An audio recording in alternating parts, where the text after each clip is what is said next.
তোমালোকৰ যিসকল শিক্ষাৰ্থীয়ে গুৱাহাটী ইউনিভাৰ্চিটি বা ইয়াৰ এফিলিয়েটেড কলেজসমূহত মাষ্টাৰ ডিগ্ৰী কৰিব বিচাৰে সেই সমূহ শিক্ষাৰ্থীৰ কাৰণে এই ভিডিঅ'টি বহুত ইনফৰ্মেটিভ হ'বলৈ গৈ আছে কাৰণ এই ভিডিঅ'টিত মই আপোনালোকক জনাবলৈ গৈ আছোঁ গুৱাহাটী ইউনিভাৰ্চিটি বা গুৱাহাটী ইউনিভাৰ্চিটি এফিলিয়েটেড কলেজসমূহত মাষ্টাৰ ডিগ্ৰী এডমিশ্যন ল'বলৈ আপোনালোকে এটা এন্ট্ৰেন্স এক্সাম দিব লাগিব যিটো পোষ্ট গ্ৰেজুৱেট এন্ট্ৰেন্স এক্সাম বুলি কয় আৰু এই PGET যিটো এক্সাম হ'ব সেই এক্সামৰ নোটিফিকেশ্যন ইতিমধ্যে আউট হৈ গৈছে আৰু ইয়াৰ এপ্লাই প্ৰক্ৰিয়া চলি আছে আৰু এই এন্ট্ৰেন্স এক্সামত কোনসকল শিক্ষাৰ্থী এপ্লাই কৰিব পাৰিব অৰ্থাৎ ইলিজিবিলিটি ক্ৰাইটেৰিয়া কি হ'ব 6 চেমত পঢ়ি থকা শিক্ষাৰ্থীসকলে এপ্লাই কৰিব পাৰিব নে নাই যিসকল শিক্ষাৰ্থী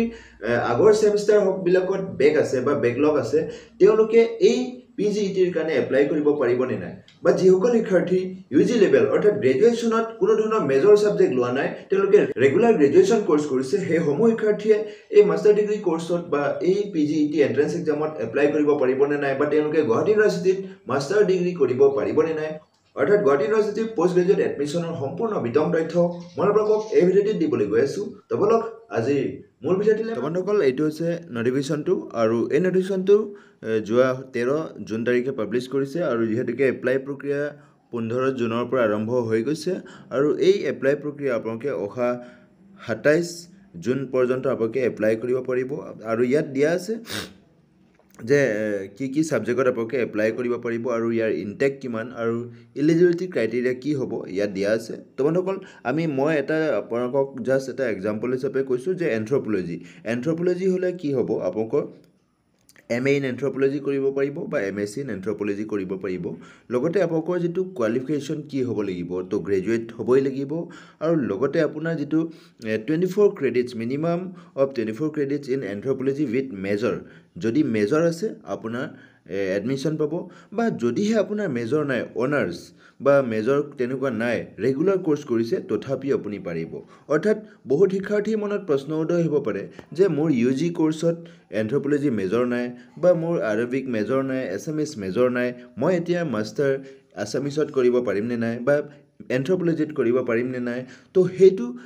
কেনেকৈ ডিসিশন কৰিব যদিহে আপোনাৰ UG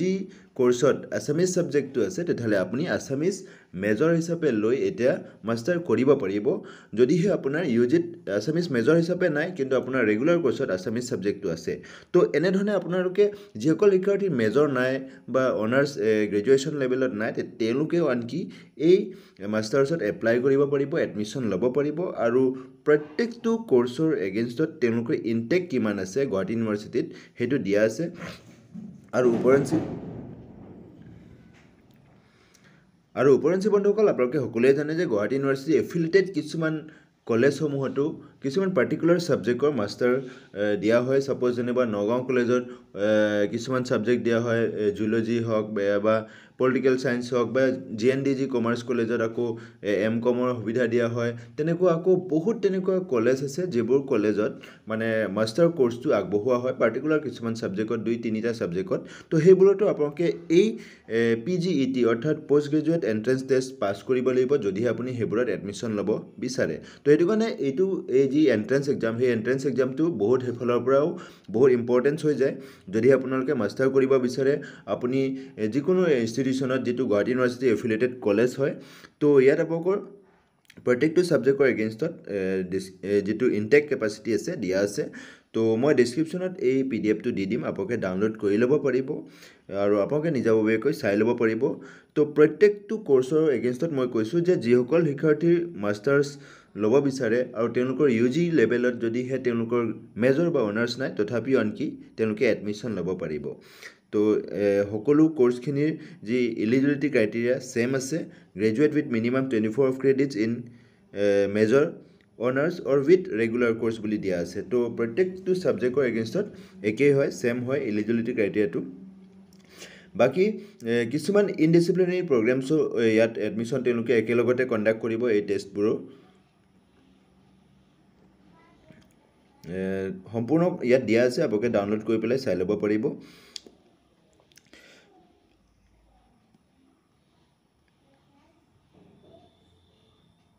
এটা চাওক ইয়াত কিছুমান কথা কৈছে যে candidates who appearing in the 6th semester BA BSc BCom BPhil examination 2024 and are waiting for their results are eligible to appear in the PGET 2024 and get provisional admission if selected. However, the candidates must submit the final grade sheet mark sheet within 7 days of the result being declared. Failure to do so will result in the withdrawal of their seat. তো এতিয়া ইয়াত cash হ'ল যিসকল শিক্ষাৰ্থী 2024 বৰ্ষত 6th ছেমিষ্টাৰৰ exam appear কৰিছে বা তেওঁলোকে ৰিজাল্টৰ কাৰণে ৱেইট কৰি আছে সেইসমূহ শিক্ষাৰ্থী আনকি এপ্লাই কৰিব পাৰিব PGETৰ কাৰণে আৰু তেওঁলোকে এক্সাম দিব পাৰিব আৰু তেওঁলোকে এডমিশ্যন ল'ব পাৰিব যদিহে তেওঁলোকে এই এন্ট্ৰেন্স এক্সামটো পাছ কৰে লগতে তেওঁলোকৰ যিটো ফাইনেল যি এক্সাম আছে গ্ৰেজুৱেশ্যনৰ যিটো এক্সাম আছে তাতো যদি তেওঁলোকে পাছ কৰে তেতিয়াহ'লে তেওঁলোকে এডমিশ্যনটো পাছ কৰিব কিন্তু ইয়াত কৈছে তেওঁলোকে উইদিন 7 ডেজ ৰিজাল্ট পাব্লিছ হোৱাৰ 7 ডেজৰ পিছত তেওঁলোকে মাৰ্কশ্বিট বা গ্ৰেড শ্বীটটো তেওঁলোকে আপলোড কৰিব লাগিব আৰু যদিহে কোনো শিক্ষাৰ্থী এডমিশ্যনৰ কাৰণে PGET কোৰ্চ পাছ কৰে এন্ট্ৰেন্স এক্সামটো পাছ কৰে কিন্তু তেতিয়া যদি তেওঁ UG লেভেলত বা গ্ৰেজুৱেশ্যনত যদি তেওঁৰ ৰিজাল্ট বেয়া হয় তেতিয়াহ'লে তেওঁলোকৰ যিটো ছিট সেইটো উইথহেল্ড কৰা হ'ব বুলি কৈছে আৰু ইয়াত সম্পূৰ্ণ কথা দিয়া আছে লগতে কৈছে যে candidate appearing in the 6th semester BA BSc BCom BPhil examination 2024 and waiting for their results but have backlog in earlier semester are also eligible appear in the PGET 2024 and get provisional admission if selected. However, the candidates must have to submit the final grade sheet mark sheet within 7 days of the result being declared. Failure to do so will result in the withdrawal of their seat. তো ইয়াত কৈছে যিসকল শিক্ষাৰ্থী 6th semester final exam দিছে আৰু তেওঁলোকৰ কোনোবা এটা সেমিষ্টাৰ তেওঁলোকৰ বেক আছে সেই বেক এক্সামটো তেওঁলোকে 2024ত তেওঁলোকে এক্সামটো দিছে তেনে ক্ষেত্ৰত সেই সমূহ শিক্ষাৰ্থী আনকি ইয়াত এপ্লাই কৰিব পাৰিব বুলি কৈছে ইম্পৰ্টেণ্ট ডেটছ সমূহ যদি আমি চাবলৈ যাওঁ তেতিয়াহ'লে তেওঁলোকে কৈছে 15 জুনৰ পৰা ইতিমধ্যে এপ্লাই প্ৰক্ৰিয়া আৰম্ভ হৈ গৈছে আৰু আপোনালোকে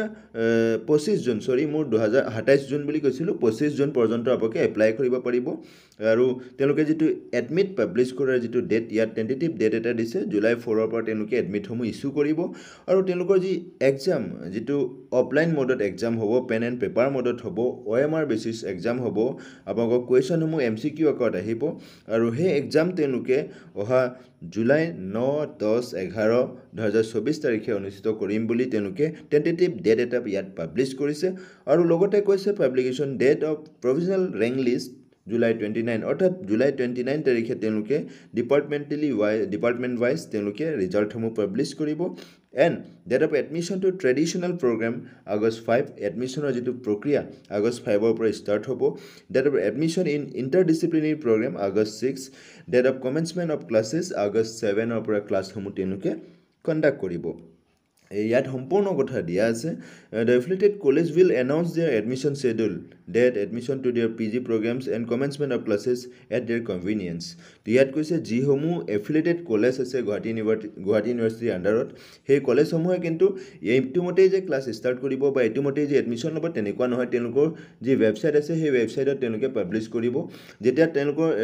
গুৱাহাটী ইউনিভাৰ্চিটিয়ে এই PGET 2024 ৰিজাল্ট পাব্লিছ কৰিব সেই ইনষ্টিটিউশ্যনবিলাকেও এডমিশ্যনৰ প্ৰচেছৰ কাৰণে বা এডমিশ্যনৰ কাৰণে তেওঁলোকে নটিফিকেশ্যন আউট কৰিব আৰু সেইমতে আপোনালোকে তাত এপ্লাই কৰিব লাগিব তো যিসকল শিক্ষাৰ্থী নেজানে সেই প্ৰচেছটোৰ বিষয়ে পৰৱৰ্তী পৰ্যায়ত মই আপোনালোকক জনাই যাম বাকি টেন্টেটিভ যেটো এক্সাম শেডিউল তেওঁলোকে ইয়াত তেওঁলোকে 9/7/2024 অৰ্থাৎ 9 জুলাই তাৰিখে কি সাবজেক্ট অনুষ্ঠিত কৰিব তিনটা সেশনত হ'ব 9 to 11 আৰু 12 to 2 3 to 5 pm তো এনে ধৰণে তিনটা সেশন এদিনত তেওঁলোকে অনুষ্ঠিত কৰিব মুঠতে তিনিটা দিন তেওঁলোকে এক্সামটো অনুষ্ঠিত কৰিব বাকি যি এক্সাম যেটো হ'ব মই আপোনাক কৈছো ইতিমধ্যে 100 মাৰ্কছৰ হ'ব আৰু প্ৰতিটো কোৱেশ্যনৰ এগেইনষ্টত 1 মাৰ্কছ কৈ থাকিব 100 কোৱেশ্যন থাকিব আৰু এক্সাম ডিউৰেচন 2 আৱাৰ্ছ থাকিব আৰু যেটো নেগেটিভ মাৰ্ক সিস্টেম তেওঁলোকে ইয়াত ৰাখিছে 0.25 নেগেটিভ মাৰ্ক সিস্টেম তেওঁলোকে ৰাখিছে wrong answer যদি আপোনালোকে কৰে তেতিয়াহলে আপোনালোকৰ পৰা 0.25 মাৰ্কছ ডিডাক্ট কৰা হ'ব তো হেতু মনত ৰাখিব 100 কোৱেশ্যন হ'ব 100টা কোৱেশ্যন থাকিব 100 মাৰ্কছৰ হ'ব এক্সাম ডিউৰেচন 2 আৱাৰ্ছ হ'ব MCQ আকাৰত হ'ব OMR বেচিছ হ'ব অৰ্থাৎ আপোনালোকে OMR ত ফিল আপ কৰিব লাগিব আৰু আপোনালোকৰ প্ৰতিটো wrong answer এগেইনষ্টত 0.25 কৈ ডিডাক্ট কৰা হ'ব বাকি কোডসমূহ ইয়াত দিছে সাবজেক্ট কোডসমূহ ইয়াত দিয়া আছে আৰু এপ্লিকেশ্যন ফি যদি আমি চাবলৈ যাওঁ এপ্লিকেশ্যন ফি যদি আপুনি এটা ছাবজেক্টত দিব বিচাৰে তেতিয়াহ'লে আপোনাৰ 1000 ফি পে' কৰিব লাগিব যদি আপুনি দুটা ছাবজেক্টত PGET দিব বিচাৰে তেতিয়াহ'লে আপুনি 1500 পে' কৰিব লাগিব আৰু যদি আপুনি তিনিটা ছাবজেক্টত এণ্ট্ৰেন্সটো দিব বিচাৰে তেতিয়াহ'লে আপুনি 2000 rupees পে' কৰিব লাগিব তো ইয়াত আপোনালোকৰ ফিসমূহ ইণ্টাৰনেট বেংকিং বা অন্যান্য ডেবিট কাৰ্ড ক্ৰেডিট কাৰ্ডৰ জৰিয়তে পে' কৰিব পাৰিব বুলি কৈছে আৰু যি এক্সাম চেণ্টাৰ সেই এক্সাম চেণ্টাৰসমূহ তেওঁলোকে ইয়াত কৈছে গুৱাহাটীৰ লোকেশ্যনত যদি আমি চাওঁ তেনেহ'লে গুৱাহাটী ইউনিভাৰ্চিটি কেম্পাছত অনুষ্ঠিত কৰিব বাকী বৰপেটাত তেওঁলোকে মাধৱ চৌধুৰী MC কলেজ বৰপেটাত তেওঁলোকে অনুষ্ঠিত কৰিব ধুবুৰীত ভোলানাথ BN কলেজ ধুবুৰীত অনুষ্ঠিত কৰিব তেজপুৰত দৰং কলেজত অনুষ্ঠিত কৰিব লখিমপুৰত লখিমপুৰ গাৰ্লছ কলেজ লখিমপুৰত অনুষ্ঠিত কৰিব যোৰহাটত জগন্নাথ বৰুৱা অৰ্থাৎ JB কলেজত অনুষ্ঠিত কৰিব ডিব্ৰুগড়ত তেওঁলোকে হনুমান বাক্স সৰুজমল কানৈ DSSK কলেজ যেটো আছে তাত তেওঁলোকে অনুষ্ঠিত কৰিব ডিফু গভ বয়জ HS স্কুলত অনুষ্ঠিত কৰিব শিলচৰত তেওঁলোকে গুৰুচৰণ কলেজ শিলচৰত অনুষ্ঠিত কৰিব আৰু শিলং সেন্ট এন্টনিজ কলেজ শিলং মেঘালয়ত তেওঁলোকে অনুষ্ঠিত কৰিব ইয়াত যিসকল শিক্ষাৰ্থী মধ্য অসমৰ শিক্ষাৰ্থী তো মধ্য অসমৰ শিক্ষাৰ্থীসকলে তেজপুৰ ইউনিভাৰ্চিটি সিলেক্ট কৰিব তেজপুৰত তেওঁলোকে চেণ্টাৰটো সিলেক্ট কৰিব লাগিব যদি চেণ্টাৰ কোড 4 হয় যেহেতুকে নগাঁও বা মৰিগাঁও তেনেকুৱা কোনো ধৰণৰ চেণ্টাৰ তেওঁলোকে দিয়া নাই বাকি সিলেকশন প্ৰসিডিউৰটো কেনেকুৱা ইয়াত তেওঁলোকে কৈছে তেওঁলোকে ৰিজাল্টটো পাস কৰিব লাগিব এন্ট্ৰেন্সটো পাস কৰিব লাগিব এন্ট্ৰেন্সটো পাস মই যোৱাবাৰ হাইয়েষ্ট মাৰ্কস কিমান পাইছিল মই আপোনাক দেখুৱাই আছো এতিয়া আপোনালোকে ভিডিঅটো কন্টিনিউয়াছলি হেহলৈকে চাই থাকিব কেনেকৈ এপ্লাই কৰিব এটো আপোনালোকে জানে অনলাইন এপ্লাই কৰিব পাৰিব আপোনালোকে আৰু ৰিজাৰ্ভেশন যি ফেসিলিটিজ আছে 70% গুৱাহাটী ইউনিভাৰ্চিটি ষ্টুডেন্ট সকলৰ কাৰণে ৰিজাৰ্ভ থাকিব বাকি 30% আদাৰ ইউনিভাৰ্চিটি শিক্ষাৰ্থীসকলৰ কাৰণে ৰিজাৰ্ভ থাকিব বাকি যেটো স্ট্যাটুটৰি যেটো ৰিজাৰ্ভেশন আছে হেতু হৈছে আপোনালোকৰ 7% SC সকলৰ কাৰণে